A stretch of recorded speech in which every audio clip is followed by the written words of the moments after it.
Selamat datang di Hyperstalk episode kedua.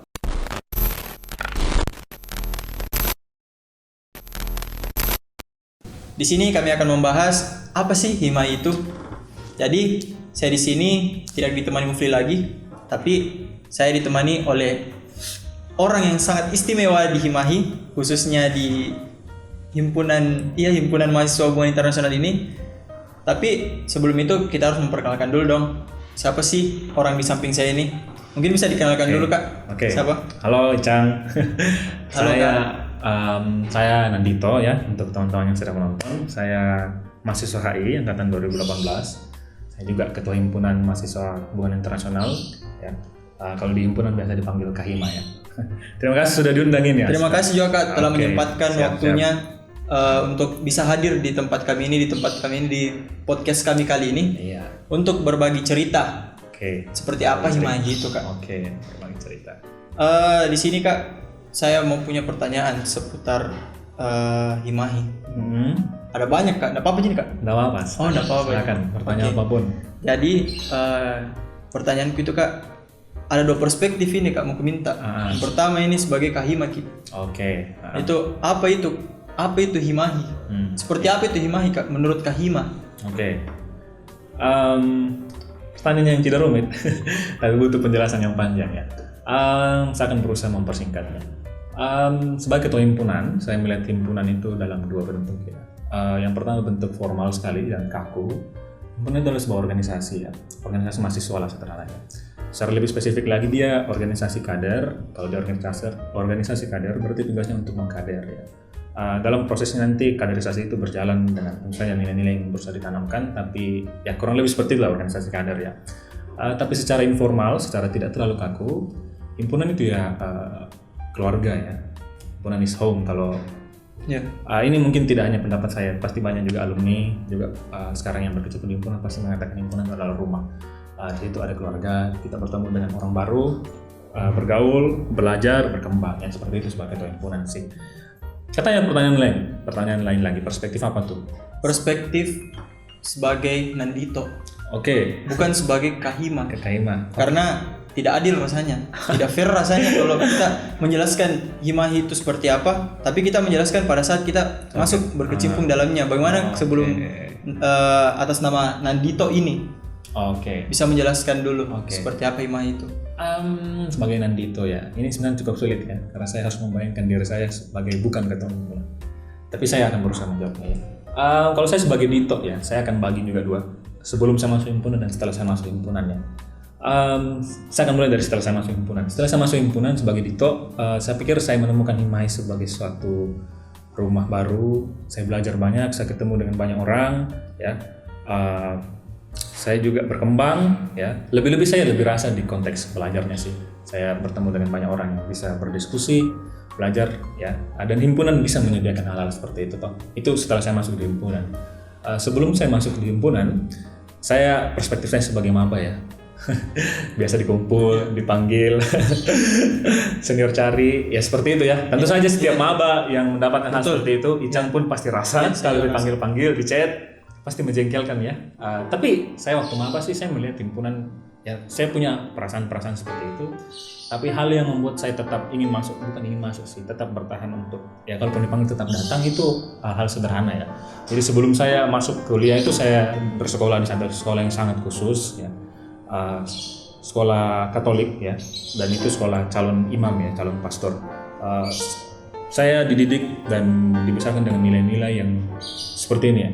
Kamu boleh berpikir sejauh mungkin, kamu boleh pintar sejauh mungkin, tapi jangan lupa kau tetap hidup di satu masyarakat, kau tetap ada di sekitar orang-orang, kau harus bisa bermanfaat di orang-orang itu. Dan itu selalu dibilang, ada satu pastor dulu bilang, ya siswa-siswa keluaran sekolah ini harus punya world class competence dan grassroots understanding. Jadi kalau bicara dengan orang manapun yang DPR apapun itu kita bisa bicara, tapi kalau ketemu dengan masyarakat biasa, kita jadi masyarakat seperti biasa. Dan itu himpunan punya seperti itu. Jadi saya waktu mahasiswa tuh himpunan punya think globally, act locally. Iya. Ya, himpunan punya seperti itu. Jadi itu menurut saya ya jauh sebelum saya masuk himpunan, sepertinya saya sudah mempunyai jiwa-jiwa himpunan ya. Seperti itu ya. Nah itu juga pernah ada jokes-jokes tuh, think globally, act locally. Jadi kalau dapat mahasiswa itu kan cantik-cantik, ganteng-ganteng ya seperti kamu ya. Nah, Terima kasih, salah kita satunya. juga. Salah satunya. Teman-teman Jadi di sana juga iya. cakep-cakep juga di belakang kamera. Iya tentu saja. Yang nonton juga pasti cakep-cakep. Kalau HI ya, mahasiswa HI. Mahasiswa lain nggak tahu, Kak. Mahasiswa lain juga. Mahasiswa lain Jadi mahasiswa HI, mahasiswa Unhas mungkin Iya, boleh mahasiswa ganteng, Unhas. boleh cantik ya. Tapi hanya satu mahasiswa di Unhas yang think globally and locally. Dan itu hanya di Imahi. Itu jokesnya. Itu jokesnya ya. Oh, itu Tapi ya. Itu Ah. jokesnya Kak di Imahi Iya, pada saat itu. itu hanya ada di Imahi. Iya. Tapi itu menurut saya nilai yang hal-hal baik yang waktu saya sebagai Dito waktu itu melihat itu keren banget. Itu sih. Jadi kita think globally tapi act-nya locally. Jadi kita tidak mengawang-awang kalau itu. Seperti itu sih kalau saya. Sebagai Dito ya, sebagai Dito himpunan. Itu sih Cang. Ada lagi pertanyaan yang lain soal himpunan? Apalagi di bagi itu Kak Tok. Itu kita semua cerita kayak pengkaderan apa sebelumnya. Itu kan cerita-cerita tentang apa di kayak himpunan pada saat era normal. Sekarang ini kita sedang memasuki apa di era baru, new normal katanya pemerintah. Itu masa pandemi Covid, di mana kita keluar harus pakai masker, kita kemana harus pakai masker, kita masuk ke mall harus pakai masker, harus ditembak-tembak sini, harus di termogan, mau pergi berangkat naik pesawat harus di swab, harus di rapid apa dan semacamnya. Mungkin bisa kita ceritakan Kak, bagaimana adaptasinya Himahi? Nah, betul. Bagaimana adaptasinya Himahi nih Kak dalam situasi seperti ini? Iya. Seperti kayak pengkaderannya kan pasti sebelumnya mungkin juga ranah pembelajarannya seperti apa, rapat-rapatnya seperti apa juga, bagaimana apakah ini semakin mengakrabkan satu sama lainnya atau tidak, seperti itu Kak. Mungkin bisa kita ceritakan kepada audiens. Ini pertanyaan yang rumit ya. Kalau ditanyakan ke semua ketua himpunan bahkan presiden pun pasti dia bilang ini berbeda memang situasinya sekarang tuh. Karena semua institusi organisasi manapun pasti mengalami situasi yang normal seperti ini ya. Kalau ditanya apa tantangan ya, tantangannya pasti ada yang umum, ada yang spesifik. Tantangan yang umum itu pasti tantangan dihadapi oleh setiap organisasi. Saya mulai dari situ. Tantangan yang umum itu pasti pertama komunikasi kita itu via digital rata-rata. Kita jarang komunikasi. Bersyukur sekali saya bisa ketemu langsung ya. Terima kasih Kak. Terima kasih sudah menyempatkan. pasti, Sekali lagi. Pasti. Seperti itu. Dan tentu saja berbeda ya antara komunikasi digital dan komunikasi langsung. Dan itu tentu saja berefek pada kedekatan tertentu ya. Analoginya seperti inilah, antara chat pacar dan ketemu langsung pegangan tangan itu pasti berbeda ya. Sama seperti di himpunan untuk membangun kedekatan itu, jadi himpunan itu tidak sekedar kerja saja, tapi juga tentu saja membangun kedekatan. Dan itu yang sekarang pasti berkurang. Tapi Kak, bukan tadi kita ceritakan. Cerita pribadi tadi tentang LDR, sama tidak. Sama Astaga. Cewek Miuta. Iya, gitu. Enggak, jadi iya. Ada kok dia di Makassar. Oh iya, lanjut lagi Kak. Maaf, langsung potong tadi Kak. Karena sangat seru untuk langsung dipotong sebelumnya. Sebenarnya pembahasan hal pribadi itu selalu menarik ya. Lanjut Kak. Seperti itu. Ya tantangannya seperti itu ya. Koordinasi juga. Rapat-rapatnya kebanyakan online. Tapi kalau soal rapat saya pikir itu tidak terlalu bermasalah ya. Tapi koordinasi. Kita rapat kali ini ya. Jadi teman-teman yang jauh misalnya.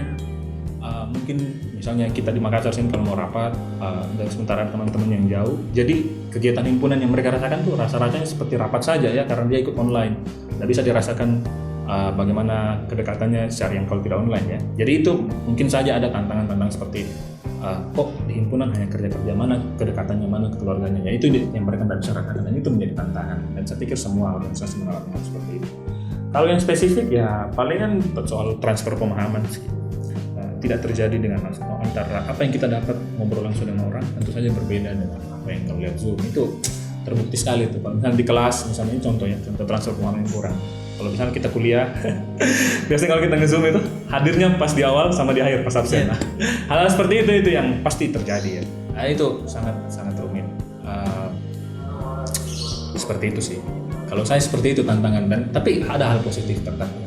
Ada hal-hal yang dulu kita tidak bisa jangkau waktu situasi normal seperti menghubungi alumni yang jauh di sana atau materi yang kita berusaha cari untuk melakukan kegiatan kita bisa jangkau seperti itu. Tapi ya itulah ada negatif ada positifnya. Seperti itu bentuk adaptasi himpunan ya.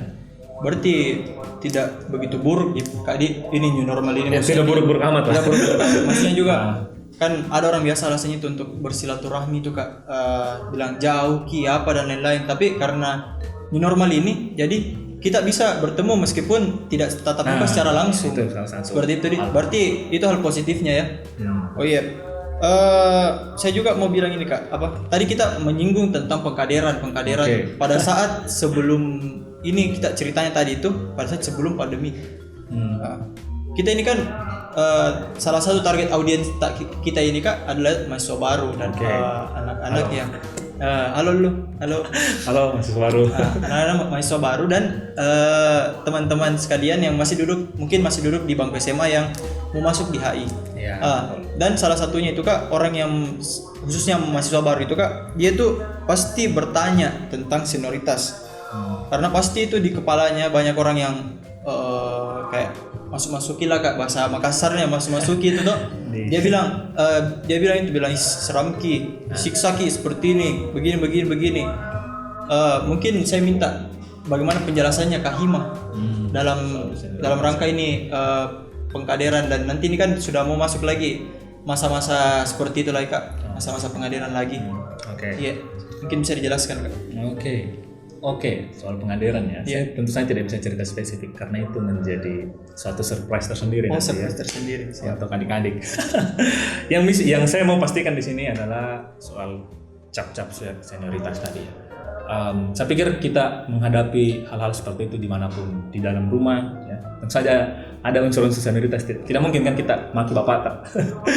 Pasti dipukul itu satu. Di SMA kita menghadapi hal seperti itu. Di kampus lebih-lebih selalu beredar kalau pengkaderan itu seniornya kurang ajar, seniornya sembarang, atau ada hukum-hukum senior, misalnya hukum yang pertama senior tidak pernah salah.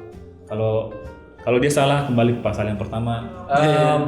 Di himpunan di HIMAI khususnya tidak ada sebenarnya unsur senioritas seperti itu. Senioritas itu biasanya dikaitkan dengan identik dengan kekerasan. Ya. Saya sebagai maba pernah mengalami kaderisasi himpunan, tidak pernah satupun ada seniorku yang sentuh dalam artian pukul ya. Kalau sentuh panggil itu sering terjadi, tapi tidak ada sentuhan fisik. Bahkan saya betul-betul diperhatikan ya dalam konteks tertentu ya. Ini yang saya rasakan. Tidak tahu kalau teman-teman yang lain. Saya rasakan saya dipanggil, saya dikasih berkembang. Baik saya sebagai maba maupun saya kemudian setelah masuk menjadi anggota himpunan, saya betul-betul dipanggil. Tidak ada satupun senioritas yang sifatnya itu mengekang. Kalaupun ada, ya sifatnya yang seperti terjadi di masyarakat ya. Kalau dia lebih tua, tetap kau perlu hargai orang. Tidak mungkin kau datang ajak aja langsung kau pukul. Ya tidak mungkin lah seperti itu. Dimanapun masih tetap perlu ada batas senioritas. Tapi senioritas yang dalam konteks kekeluargaan ya. Kekeluargaan yang terus saling menghargai. Seperti itu sih. Kalau Icang sendiri, menurut Icang bagaimana senioritas di? Kalau menurut saya Kak, itu selama saya masuk di himpunan mahasiswa hubungan internasional itu tidak ada gitu yang orang-orang bilang di luar itu bilang, wih jangan disiksa di dalam, dan lain-lain. Apalagi itu yang pengaderannya katanya, memang disiksa tapi disiksa otak untuk berpikir lebih besar lagi. Harus supaya disiksa otak untuk berpikir lebih global lagi. Bagaimana caranya kita dari cara berpikir kita itu lokal menjadi global, seperti yang tadi Kak bilang prinsipnya ini. Think globally, act locally. Itu moto sih. Itu motonya. Seperti itu mungkin. Dan minta yang tanya kayak ini Kak, lupa ini juga. Tapi yang saya rasa juga di HIMAI itu, yang kita tadi bilang Kak tentang kekeluargaan. Berarti yang kita rasakan itu kayak sistem senioritas di HIMAI itu seperti layaknya kakak dan adik kali. Iya. Kakak dan adik, kakak yang memanggil adiknya untuk belajar, begitu Kak mungkin. Iya, seperti itu. Itu yang mungkin kita rasakan. Dituntun. Contoh kecil. Saya dulu tuh ada senior satu memberi saya buku ya. Saya awalnya sebagai hal-hal seperti itu kan dilihat sebagai hal sederhana, tapi itu kan ternyata dia memperhatikan pengetahuan kita. Dia belikan buku, baca ini dok, nanti kita diskusi. Itu hal-hal seperti itu tuh, yang hal-hal sederhana tapi bermakna seperti itu. Itu sih kalau saya. Sejujur rasa sekali Kak, kayak diskusi-diskusi selalu diadakan, diskusi kita mau bertanya, senior menjawab, layaknya adik yang menanya kepada kakaknya. Waktu masih, mungkin teman-teman ingat waktu masih sekolah dasar dulu, dia minta, Kak ini tolong jawabkan dulu soal PR ku ini. Mungkin seperti itu. Seperti itu di MAHI. Oke, tapi sebagai tambahan ya, sifat kekeluargaan di himpunan itu bukan sifat bukan sifat patron. Patron itu maksudnya seperti ini. Jadi senior itu menjadi pusat pengetahuan. Iya. Tidak juga. Kadang kita sebagai adik atau Icang misalnya, kalau saya misalnya punya ada yang saya tidak tahu, saya bisa tanya Icang bisa kasih masukan. Adik-adik juga nanti bisa memberi masukan ke kakaknya kalau memang ada sesuatu yang keliru. Gak apa-apa, itu artinya sifat kekeluargaan kita itu berkembang ya. Walaupun kita adik kakak, tetap kita bisa saling memberi masukan. Itu sih yang sama itu tadi. Itu yang kita dapat Ya, sekali dan itu memang terjadi ya. Iya. Nggak bohong itu. Dan anu juga Kak, satu lagi pertanyaanku, mungkin pertanyaan terakhir itu. Ini kan seperti kayak kemarin ada musibah di Sulbar Kak. Iya. Musibah di Sulbar. Bagaimana Himahi itu menanggapinya Kak? Maksudnya apa peran Mbak Kumandi? Apa yang dilakukan Himahi untuk kayak care begitu sama sesamanya? Maksudnya apa nih? Kayak bagaimana caranya Himahi untuk memperlihatkan bahwa dia care sama sesamanya? Oke. Kemarin apa yang dilakukan sama Himahi Kak? Terakhir itu himpunan waktu dampak di Sulbar ya. Himpunan melakukan donasi bersama. Itu ada 2 target, 2 sasaran yang mau dicapai. Ya, sasaran pertama itu untuk masyarakat Sulbar secara umum, jadi dan juga ada teman-teman kita mahasiswa HI juga yang terdampak. Ada satu anggota ya, dia ternyata rumahnya bermasalah, kena gempa, jadi waktu itu kita kumpul donasi itu dibagi 2, ada yang memang khusus untuk penyumbang barang-barang ya, waktu itu, sama uang untuk sedikit uang untuk anggota tadi. Itu merupakan salah satu bentuk kepedulian himpunan ya, nilai kemanusiaan, berusaha membangun kesadaran terhadap hal-hal seperti itu ya. Dan walaupun sedikit, saya pikir itu adalah usaha terbaik yang sudah dilakukan oleh himpunan, dan mudah-mudahan bisa bermanfaat, mudah-mudahan bisa itu sih. Walaupun bisa membantu sesama kan. Intinya niatnya itu bukan mau memperlihatkan bahwa himpunan seperti ini, tapi niatnya itu untuk membantu Kak. Paling tidak sebagai keluarga, untuk khususnya untuk mahasiswa HI sebagai keluarga, himpunan masih menunjukkan kepeduliannya ya. Seperti itu sih. Oh iya. Iya. Mungkin sebelum mengakhiri podcast kali ini, mungkin ini kan juga ditujukan kepada audiensnya itu kepada maba, atau mungkin kita bisa kasihkan sepatah 2 kata Kak untuk mengajak maba untuk bergabung bersama keluarga kita, keluarga Himpunan Mahasiswa Hubungan Internasional Universitas Hasanuddin Kak. Oke. Saya akan memulainya dengan satu analogi ya. Saya pernah dulu berbincang-bincang satu senior ya, saya tidak usah sebutkan namanya. Iya. Nanti ditahu. Waktu itu saya ditanya begini, Dito, kalau kau mau tahu isinya teh kotak itu apa yang kau lakukan? Ya, yang pertama pasti kau harus beli, 1, 2 kau harus minum ya. Itu yang bisa membuat kau yakin bahwa ini betul-betul teh ini yang saya minum. Nah, jadi itu senada dengan itu. Untuk saya tidak ingin terlalu banyak mempromosikan atau himpunan, satu saja pesanku, kalau teman-teman membuktikan apa yang semua saya bilang, ya coba masuk himpunan. Saya tidak mau menjanjikan hal yang muluk-muluk, tapi saya hanya menceritakan apa yang saya dapat.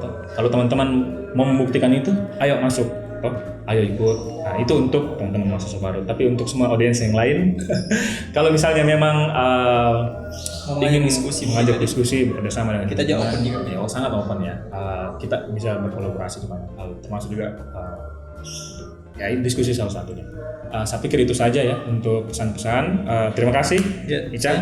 Saya juga terima kasih Kak. Ya. Terima kasih karena telah menyempatkan waktunya. Karena kami juga pasti tahu Kak Hima itu sangat sibuk.